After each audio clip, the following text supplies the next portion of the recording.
Attorney General Bill Barr has announced he is stepping down. The president tweeted within just the last couple of minutes saying this: just had a very nice meeting with Attorney General Bill Barr at the White House. Our relationship has been a very good one.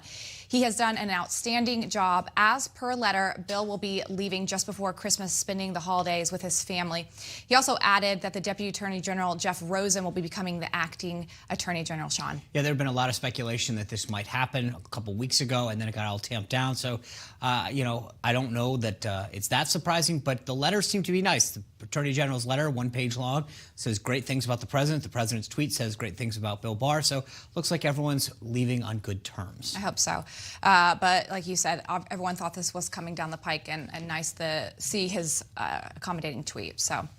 Well, thanks to Operation Warp Speed, Sean, we now have a COVID-19 vaccine that is FDA approved. Distribution started this morning. This is a historic day in the United States. The very first dose of Pfizer coronavirus vaccine was administered in New York, and the vaccine is now being shipped around the country, where it will be first distributed to nursing homes and healthcare workers. Yeah, that's right, Lindsay. It was really big news and a big win for the Trump administration, who's been working very hard on this since the pandemic began earlier this year. And if you remember, the president actually told us during his State of the Union speech that he'd get it done. This is how the media reacted. Peter, let's talk more about the speech. One of the big promises having to do with the COVID vaccine. Yeah, no, that's exactly right. This really was one of the president's biggest promises on this yet, saying definitively there would be a COVID vaccine before the end of this year, or maybe even sooner, in his words. But top health officials, of course, have cautioned that that timeline may be unrealistic. It didn't look like it was that unrealistic after all, and those top health officials might want to not bet against President Trump the next time. But the vaccine did go through the rigorous testing, and as all the vaccines normally do, it was approved across the board, and the president got this thing done. It's a huge accomplishment for him. It is a huge accomplishment. And today, a huge day as well. The Electoral College met as electors went to their state capitals around the country to officially cast their vote. We still have a few states left on the West Coast. But as of right now, Joe Biden has reached enough to become president-elect with 302. He's expected to speak later this evening. Now all eyes are on Georgia, Sean, where early voting started today for those Senate runoff races, which will determine who has control of the Senate. That's right. And our first guest was actually in Georgia this weekend, campaigning for the Senate runoffs there. We'll ask her about that just a bit, but joining us now, Senator Marsha Blackburn of Tennessee. Senator, welcome back to the show. Great to see you. Good to see you. Thank you so much. You bet. Well, you're a member of the Senate Judiciary Committee. I'd like to get your reaction to Bill Barr stepping down just 30 days from Inauguration Day.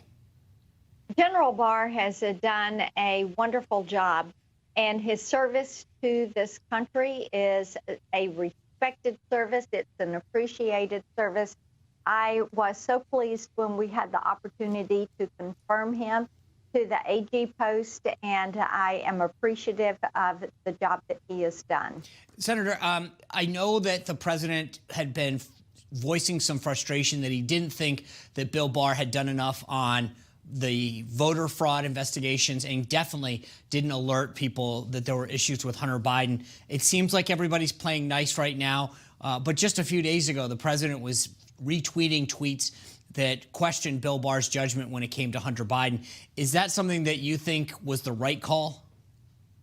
One of the things that has been a source of frustration to so many people is realizing that our elections, see, we don't have federal mandated elections. Our elections via the Constitution, the rules, regulations, and laws are all delegated to the states, and it is up to those state legislatures to set those laws for time and place, and then to the local counties to implement those rules, regulations, and laws.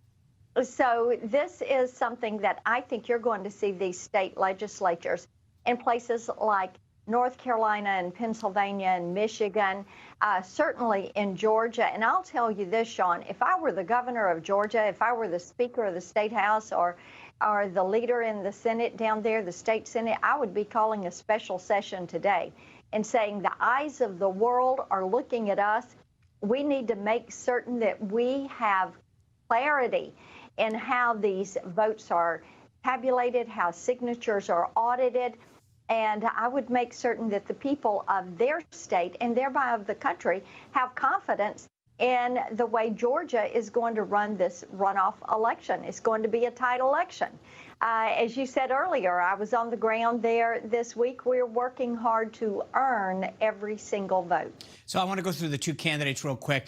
Senator David Perdue, your colleague in the Senate, tweeted this out earlier. He said John Ossoff, his opponent, his Democratic opponent, did business with a company owned by the Communist Chinese government and then tried to hide it from Georgia voters. Georgians can't trust him to hold China accountable. Senator Blackburn, you are one of the senators that holds China accountable. You've been a leader in this movement. Do you think that what David Perdue is saying should be concerning to Georgia voters? Oh, my goodness, absolutely it should be concerning to Georgia voters. When you look at the fact that the Democrats have a history, when you look at Biden Incorporated, you look at Hunter Biden, you look at Nancy Pelosi being soft on China, you look at Eric Swalwell and his relationship with a Chinese spy, Dianne Feinstein, with the Chinese spy in her office, and then you're talking about a young man of privilege. He really is a trust fund socialist, if you will, and has had very little work experience. You know, he's given all this opportunity, and what does he do? He doesn't seem to do that much with it, and then he does this work for a company that is owned in part by the Communist Chinese Party. He's done work for Al Jazeera. He didn't disclose all of this, and then he came back after the Democrat primary in Georgia, and he did disclose it, and then he changed his story again and said, well, it was below the threshold for disclosing, which is work amounting to $5,000. So either he is working as a nonprofit company, and, you know, there are a lot of questions. What he has done is raise questions about what he is doing with his privilege. Yeah, and definitely not holding China accountable. That's right. Yeah. He is not holding China to account. I don't know what kind of documentary films he has produced, but I do know this. I do know this, Sean. China has told us, the Chinese Communist Party has told us that cultural propaganda is a big part of the way they are trying to change Americans' attitudes toward them. And to hide some of the human rights violations, the intellectual property theft, the reverse engineering, and they're using these Confucius Institutes and these cultural exchange programs, sending students who now we know some are actually Communist Party spies into our universities and into our corporations here on U.S. soil. I agree with the DNI Director Ratcliffe. China is the biggest threat to Senator, our nation's sovereignty and security. Senator, not only is China a big threat, but the other opponent there, Raphael Warnock, he's running against your colleague, Senator Kelly Loeffler. I have literally 15 seconds. I hate to jam you on this, but there's reports that Raphael Warnock talked about how important the Islam, I'm trying to think, I'm sorry, how important, rather, Islam as a voice for African Americans was during a 2013 speech.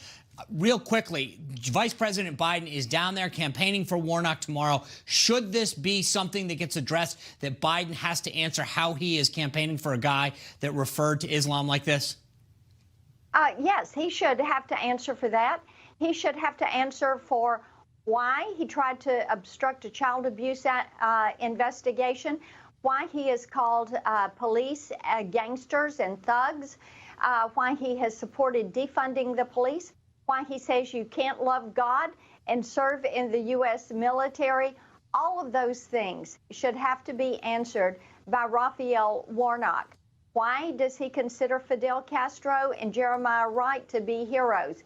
He is far too leftist for the people of Georgia. Totally agree. Senator Marsha Blackburn, thanks again for sharing your thoughts with us. I appreciate you going down to Georgia, and we hope to see you soon. Awesome. Thank you. Bye-bye now. All right. Newsmax TV is now America's fastest growing cable news channel. We give you the real news you need. So subscribe to our YouTube channel and give us a thumbs up. If you like this video, share it with your friends. Newsmax TV streams live on YouTube for free. Newsmax TV, real news for real people.